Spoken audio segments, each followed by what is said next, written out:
Islam sebagai salah satu solusi terbebas dari inflasi. Ini bisa kita lihat perkembangannya dari aset yang ada. Bisa kita lihat Timur Tengah memiliki perkembangan yang luar biasa, Iran, Asia, Eropa. Ini bisa dilihat Indonesia. Nah, ini perkembangan. Data tentang Islamic Finance, domisili geografis Islamik, ternyata orang luar negeri banyak yang menerapkan sistem ekonomi syariah dengan sistem bagi hasil.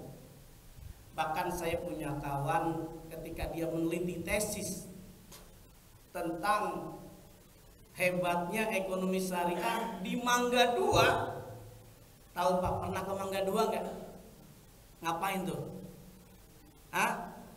Elektronik. Kebanyakan orang apa sana? Orang sipit kan? Kebanyakan orang Cina non muslim. Ini juga dicek, ternyata nasabah kebanyakan orang non muslim. Bukankah dijelaskan Islam itu rahmatan lil alamin? Islam itu memberikan rahmat bagi seluruh alam termasuk orang non muslim. Karena bunga diharamkan oleh seluruh agama termasuk oleh Islam. Nah, ini hadirin hadirat yang dimuliakan oleh Allah Subhanahu wa taala. Ini bisa kita lihat bagaimana perkembangan Saudi Arabia, Kuwait, Malaysia, termasuk di Swiss, di Turki, di Australia, nah, Kanada dan lain sebagainya. Ini ada perkembangan Singapura dan lain seterusnya yang menjelaskan bahwa betapa dahsyatnya perkembangan pasar keuangan syariah global. Tidak hanya dari sisi nilai aset. Kalau bapak-bapak, ibu-ibu sering main saham di Bursa Efek Indonesia, bisa dilihat sekarang banyak perusahaan-perusahaan yang logonya udah mulai kepada dia menerbitkan saham syariah. Semuanya banyak yang syariah, asuransi syariah, hotel syariah. Ada hotel syariah di sini, ada hotel yang pionirnya lah Hotel Sofian Betawi. Apa bedanya? Yang syariah dengan konvensional jelas berbeda. Kalau hotel yang konvensional, kalau orang mau nginep beda, lain jenis, tidak ada SIM, tidak apa-apa, surat izin menikah. Tapi kalau syariah boleh nggak? Nggak boleh. Hotel konvensional boleh, ada miras, ada dugem. Kalau di hotel syariah tidak ada. Yang ada tadi musola. Dugem pun mungkin boleh jadi diganti, bukan dugem mendengarkan musik tapi berzikir la ilaha illallah. Nah, sekarang banyak, bukan hanya hotel, pegadaian syariah. Bahkan ini ada beberapa pengusaha kolam renang datang ke MUI. Saya sering mengadakan training. Ada salah seorang anggota Dewan Syariah Nasional MUI, dia menyatakan ada beberapa pengusaha kolam renang, dia pengen dicap kolam renangnya kolam renang syariah. Ditanya apa bedanya kolam renang syariah dengan yang biasa? Jangan-jangan pakai mukena. Nah, itu baru prosesnya. Jadi harus ada jelas distinksinya apa perbedaannya. Bank syariah dengan bank konvensional jelas berbeda. Bank syariah pakai sistem bunga, kalau syariah menggunakan sistem bagi hasil. Nah, ini yang bisa kita lihat dari sisi perkembangan, yang bisa kita lihat ini model-modelnya. Kita bicara tentang ekonomi Islam, berarti bicara tentang keuangan Islam dari segi fiskal dan seterusnya. Kita bisa lihat di Indonesia ini sudah ada alhamdulillah undang-undang tahun 2008 nomor 21 tentang capital market, pasar modal syariah. Sekarang yang paling terbesar pasar modal adalah dari pemilik perusahaan syariah. Ciri-cirinya adalah persyaratan dia bisa menerbitkan saham syariah, tidak ada dia menjual yang dilarang dalam agama. Dalam muamalah dijelaskan al-aslu fil muamalah al-ibahah. Pada dasarnya dalam bermuamalah itu boleh, kecuali ada dalil yang melarangnya. Di antaranya apakah terbebas dari maghrib. Sekarang udah maghrib belum, masih berjuhur, tenang, masih lama. Maghrib itu ada kepanjangannya. Maghrib itu maisir, goror, dan riba. Maisir artinya apa? Di dalam Islam tidak boleh perusahaan bank menerapkan sistem judi. Apalagi dalam ekonomi Islam kita mengenal adalah istilah hampir sama dengan konvensional. Dia membahas tentang manajemen aturan rumah tangga. Karena ekonomi itu berasal dari Yunani yang berarti oikos dan nomos. Oikos itu artinya adalah rumah tangga, nomos aturan memanage rumah tangga ketika melakukan konsumsi, produksi, distribusi dalam mendapatkan barang dan jasa. Bedanya di mana? Kalau ekonomi syariah ketika melakukan konsumsi, produksi, distribusi, maka ketika mendapatkan barang dia berupaya menjalankan sesuai dengan perintah Allah. Ada nggak yang dilarang? Contohnya di dalam ekonomi Islam konsumsi. Bedanya antara ekonomi Islam konvensional dengan syariah itu berbeda. Kalau konvensional kita boleh minum apa saja asal punya nukud, punya fulus, laisal fulus mampus. Asal punya uang. Kalau nggak punya uang nggak bisa. Makanya kebebasan orang konsumsi itu bebas sebebas-bebasnya. Karena dilihat sesuai dengan keinginan, selera. Selama punya uang boleh-boleh saja. Saya tanya bapak-bapak, ibu-ibu semuanya, kalau ada orang beli tas 500 juta boleh nggak? Hah? Boleh nggak? Boleh. Kalau dalam konvensional boleh. Tapi dalam syariah itu berlebih-lebihan. Kulu wasrobu wala tusribu. Makanlah dan minumnya jangan berlebih-lebihan. Lebih baik kita bantu saudara kita, berikan modal, kita berikan sedekah, berikan zakat, sehingga memberikan manfaat kehadiran kita semua.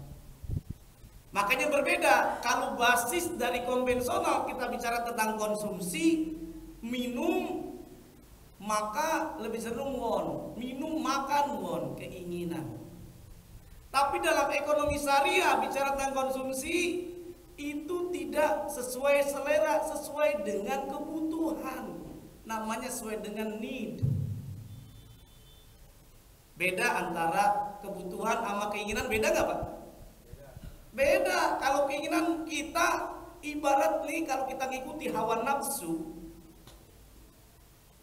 kita ibarat minum lagi haus, minum air laut. Semakin haus, apa-apa semakin sudah reda hausnya, kira-kira. Hah? Semakin haus atau enggak kira-kira?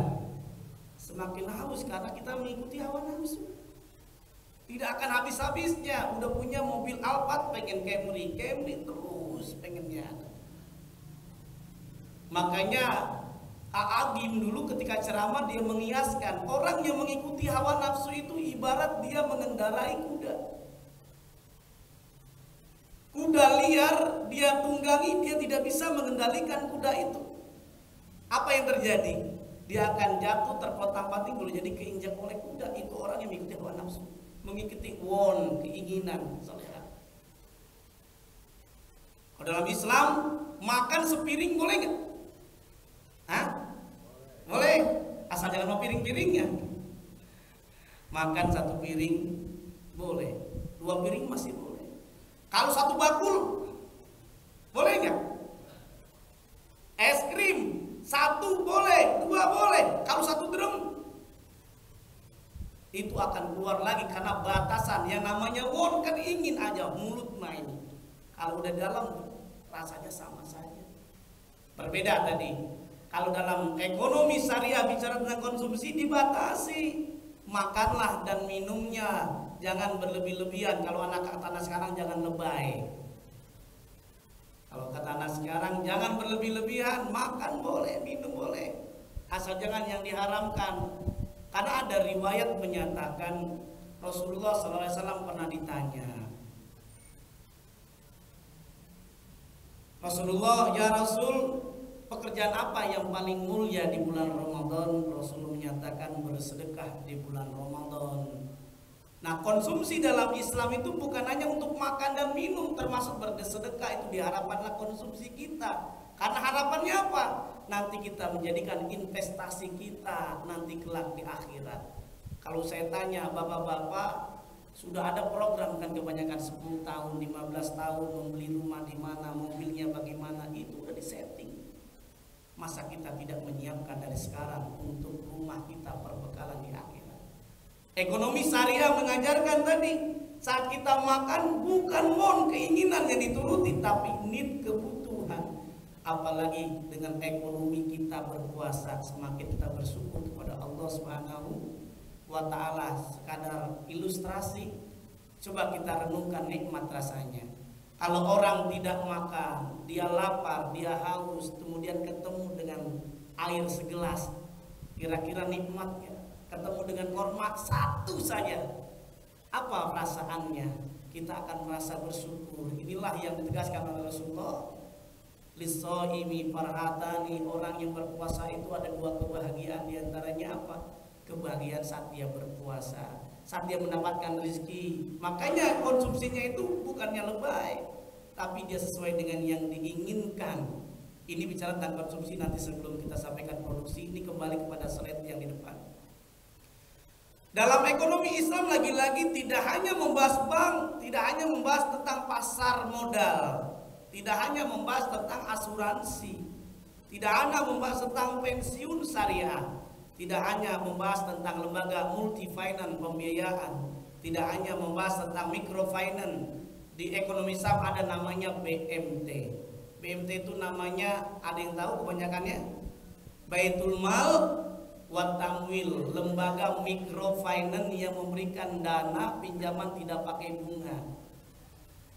Itu namanya BMT, Baitul Mal wa Tamwil. Tapi orang sering menyebutnya lain, kepanjangannya beda.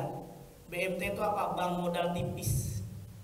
Karena orang yang minjem cuma 100.000, 500.000 buat apa? Buat bantuan tadi, dia beli jualan bakwan, beli minyak, beli apa gitu. Itu yang konsepnya. Ada namanya pegadaian syariah. Kemudian ada namanya sosial sektor, wakaf, zakat, sekarang luar biasa sekali. Kalau di dalam istilah ekonomi konvensional, kita mengenal ada distribusi. Distribusi dalam ekonomi konvensional hanya distribusi barang atau jasa dari produsen ke konsumen, titik.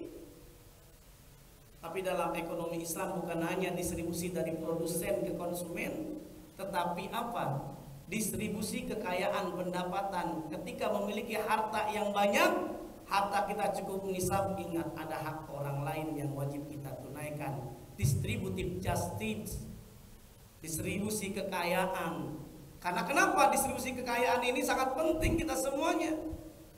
Karena Allah telah menegaskan dalam surah Al-Ma'arij, yang Allah telah tegaskan, wa fi amwalihim haqqun lis-sa'ili wal mahrum. Ternyata dalam harta kita itu ada hak orang lain yang wajib kita tunaikan.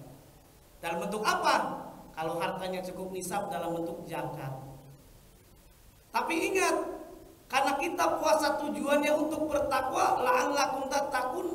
Pertanyaannya bagaimana proses menuju takwa? Dijelaskan oleh Allah di dalam surah Al-Imran, ayat surah ketiga, ayat 133, ayat 135, yaitu resepnya adalah bersedekah.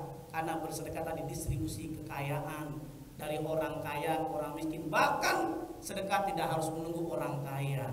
Dalam keadaan miskin, paceklik, sangat dianjurkan bersedekah.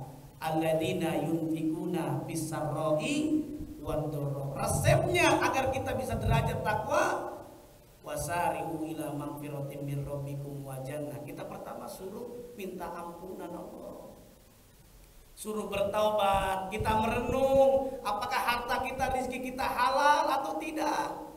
Karena boleh jadi kalau rezeki kita yang kita dapatkan adalah haram, maka boleh jadi tidak berkah harta kita. Berbeda hadirin hadirat, orang yang hartanya berkah sama yang tidak berkah. Kalau orang yang hartanya berkah itu walaupun dia tukang nasi uduk, cuma bisa menghidupi